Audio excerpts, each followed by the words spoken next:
दोस्तों, महिला हो या पुरुष, दोनों ही रात में इन 4 अंगों पर तेल जरूर लगाना। हम आपको एक ऐसा अंग बताएंगे जिस पर काफी लोग तेल लगाने से शर्माते हैं, और आप सभी लोग जानते ही हैं जिसने की शर्म उसके फूटे कर्म। जी हाँ दोस्तों, शरीर के इन 4 अंगों में यहाँ तेल लगाने से आपका शरीर स्वतः अपनी सारी बीमारियों को नष्ट कर देगा, यानी कि वह खुद ठीक कर लेगा। तो वह 4 अंग कौन कौन से हैं और कौन सा तेल लगाना चाहिए, ध्यान से सुनना। इस बात को, शरीर की इन 4 अंगों में से जो एक अंग है वह ऐसा अंग है जहां पर आपको तेल लगाना जरूर चाहिए। आप सभी लोगों ने सुना होगा जिसने की शर्म उसके फूटे कर्म। यह बात बिल्कुल सही है, आपको बिल्कुल भी शर्म नहीं करना है। जो लोग इस वीडियो को छोड़कर जाना चाहते हैं वह अभी ही चले जाए, क्योंकि यह जानकारी बहुत ही महत्वपूर्ण और लाभकारी है। हो सके तो सारे काम छोड़कर आज अपने शरीर के लिए इस वीडियो को ध्यान से सुन लेना, महिला हो या पुरुष हो।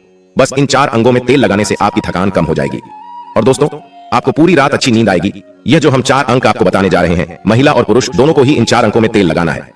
कोई भी महिला या पुरुष जो आज हम आपको बताने जा रहे हैं, हमारी बातों को हल्के में मत लेना। काफी बार क्या होता है, महिलाएं काफी ज्यादा थकान महसूस करती हैं। ऐसे में इन 4 अंगों पर तेल लगाना शुरू कर दिया तो आपकी थकावट दिनों दिन कम होती चली जाएगी। आज दोस्तों हम आपको जो बताने जा रहे हैं, 4 अंगों में से एक अंग जहां पर आपको जरूर से जरूर तेल लगाना है, उसको बिल्कुल भी नहीं छोड़ना है। और इसीलिए उस अंग को बिल्कुल नहीं छोड़ना है, क्योंकि वहां से 72,000 नाड़ियां निकलती हैं और वहीं से ही रोग की शुरुआत होती है। अगर हम उसको बैलेंस कर लेंगे तो हमेशा हम स्वस्थ रहेंगे। इसलिए आपको बिल्कुल भी शर्म नहीं करनी है। 4 अंकों में से इस अंग के ऊपर भी तेल लगाना है, सरसों का। और अभी हम आगे वीडियो में बताएंगे वह कौन सा अंग है। और दोस्तों, 4 अंकों में से एक अंग ऐसा है जहां से हमारा पूरा शरीर चलता है, और यह वाला अंग महिला और पुरुष में दोनों में ही पाया जाता है। यह वाला अंग बहुत ही महत्वपूर्ण होता है हमारे जीवन में। और यदि इन 4 अंगों में से इस पर आप रात को सोने से पहले तेल लगा लेते हो तो यकीनन आपको अपनी लाइफ में बहुत फायदा मिलेगा। आपकी रात कभी भी खराब नहीं होगी और आपको थकावट भी बिल्कुल महसूस नहीं होगी। बस तेल लगाने में बिल्कुल भी कमी मत करना। अब यहाँ पर कुछ लोग ऐसे होंगे जो हमारी बातों को हल्के में लेंगे, क्योंकि उन्हें आयुर्वेद की नॉलेज नहीं है, उन्हें ज्ञान नहीं है। इसलिए जो हम आपको बताने जा रहे हैं, शरीर के इन अंगों में आपके बिना शर्म किया तेल जरूर लगाना है। कोई भी मनुष्य हमारी बातों को बिल्कुल भी हल्के में लेने की भूल न करें और इन 4 अंगों में तेल लगाने से पहले सबसे पहले यह उपदेश जरूर सुनना चाहिए। इस उपदेश को सुनकर आप अपने जीवन को सफल जीवन बना सकते हैं। दोस्तों, भगवान महात्मा बुद्ध का अनमोल विचार। एक दिन एक राजा भगवान बुद्ध के पास आया।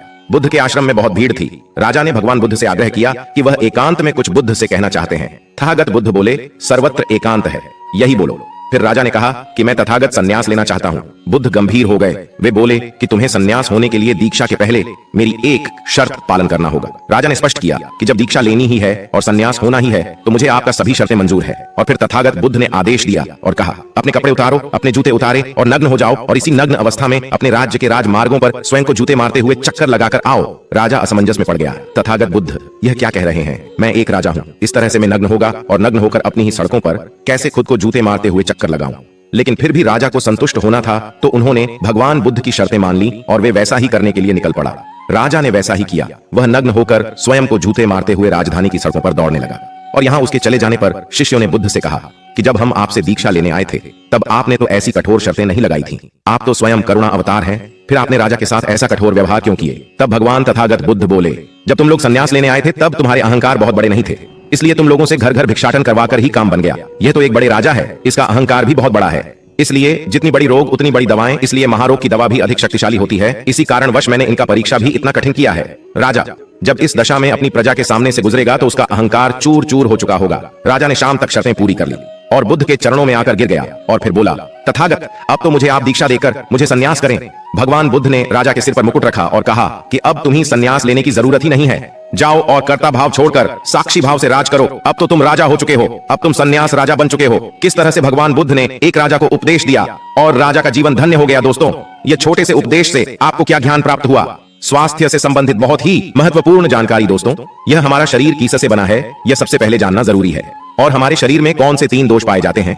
हमारा शरीर 5 तत्वों से बना है और हमारा शरीर में 3 दोष पाए जाते हैं, वात दोष, पित्त दोष और कफ दोष। इसे जानना जरूरी है, क्योंकि यहाँ हर एक बीमारी का कारण होता है। क्योंकि हर एक बीमारी का जरिया ही 3 दोष है, इसलिए जानना जरूरी होता है। तो आपका शरीर का सबसे महत्वपूर्ण दोष ये 3 दोष है, पित्त दोष, कफ दोष और वात दोष। अगर आपके शरीर का वात दोष गड़बड़ हो गया तो 60 से 70% बीमारी होगी।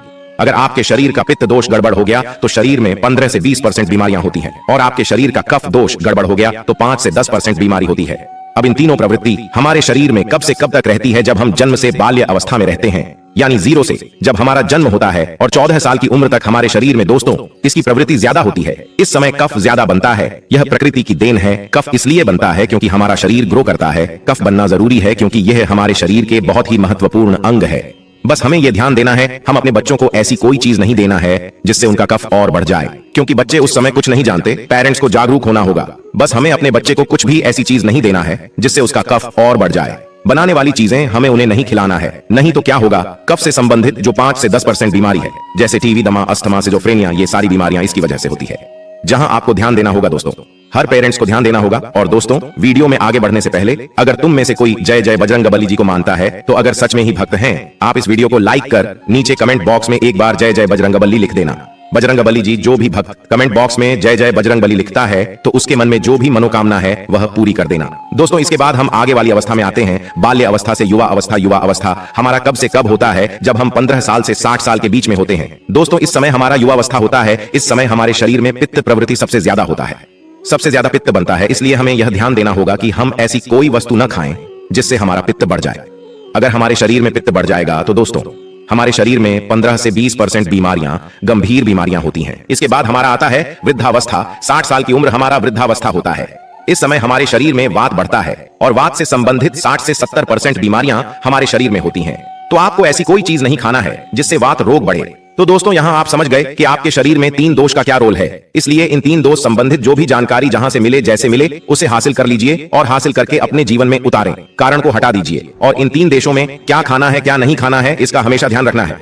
इस दोष को बढ़ाने वाली चीजें कभी मत खाएगा। अब 3 दोष के बारे में जान गए। अब यह जानिए, आपका शरीर 5 तत्वों से बना है और इन 5 तत्वों में प्रोटीन, विटामिन, सारे तत्व आते हैं। अब इस 5 तत्वों में और 3 दोषियों में जो भी कमी आती है तभी आपका शरीर बीमार होता है, अन्यथा आपका शरीर बीमार नहीं होता। अब आप समझ गए आपका शरीर बीमार होने का क्या कारण है। जैसे कुछ लोग रोते हैं, दोस्तों, भगवान ने हमें यह कष्ट दे दिया, भगवान ने हमें यह बीमारी दे दिया, हमें गैस्ट्रिक अल्सर हो गया, हमें थायराइड, ब्लड प्रेशर, शुगर हो गया। क्यों हो गया? भगवान ने नहीं दिया, आपने खुद पाला है। जब आपको प्रकृति कहता है कि खाना खाने का नियम पालन करिए, पानी पीने का नियम पालन करें, इस प्रकृति का नियम पालन करिए, तो आप क्यों नहीं कर रहे हैं? जबकि हमारा शरीर उसी तत्व से बना है, प्राकृतिक तत्वों से ही तो बना है। हमारा शरीर भी पानी से ही तो बना है, खाने से ही तो बना है, पोषक तत्वों से ही तो बना है। ये सारे नियम का आपको पालन करना होगा।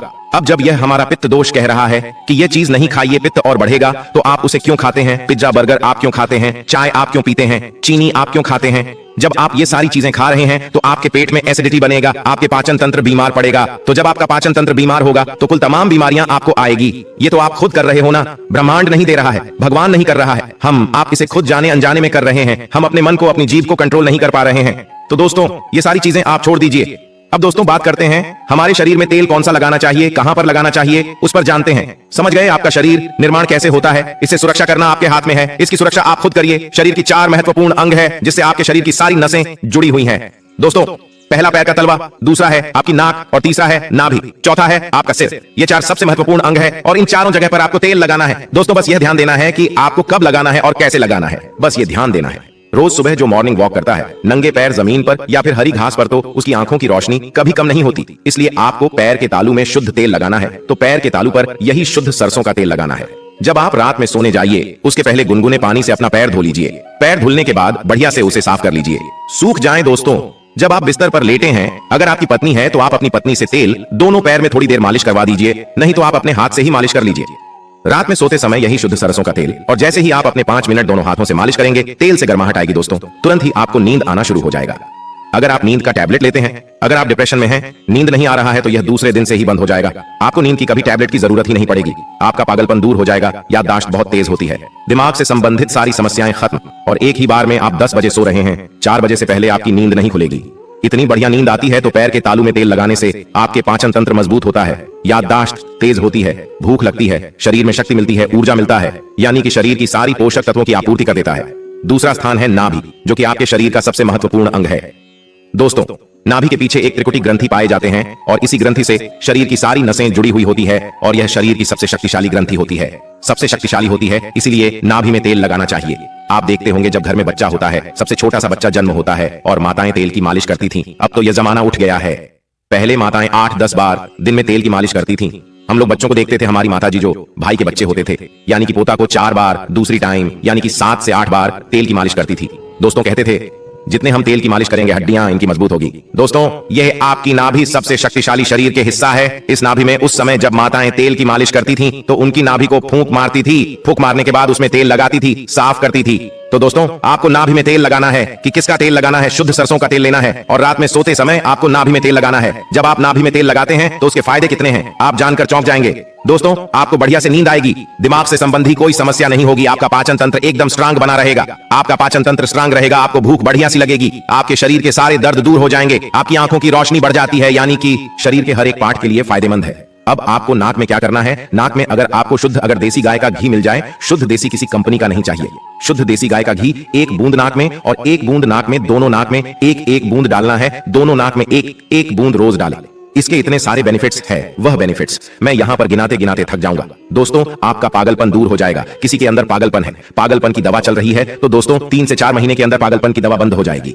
आपके कान के पर्दे में छेद है तो कान के पर्दे का छेद बिना ऑपरेशन के ठीक हो जाएगा, सिर्फ 3 से 4 महीने में। बाकी कोई दवा ऐसे नहीं बनी जो आपको ठीक कर दे। आपको नींद की समस्या है, नींद की समस्या दूर हो जाएगी। याददाश्त कमजोर है, याददाश्त आपकी तेज हो जाएगी। शरीर में कमजोरी है, शरीर की कमजोरी दूर हो जाएगी। जुकाम आपको कभी पूरे भविष्य में नहीं होगा। जुकाम, सर्दी, खांसी, नाक से संबंधित जितने भी बीमारी है आपको नहीं होगा। अब एक बात और है, जहां से आपका शरीर पूरा ब्रेन जुड़ा हुआ है, आपको अपने सर में सरसों का शुद्ध किसी कंपनी का आप मत लीजिए। ये शुद्ध सरसों का तेल आप अपने सर में लगाइए। जैसे ये शुद्ध सरसों का तेल आप अपने सर आसानी से इसे थपथपा पाएंगे। दोस्तों, नींद आना आपको शुरू हो जाएगी तो आप खुद देखिए नींद लाने में कितने रोल है। तो दोस्तों, आपको सिर में तेल लगाने से सोते समय कितने सारे प्रॉफिट है। आपका जो बाल है, बाल पक रहा होगा वो भी रुक जाएगा। आपको नींद बढ़िया से आएगी, इतनी बढ़िया से आएगी कि क्या बताएं।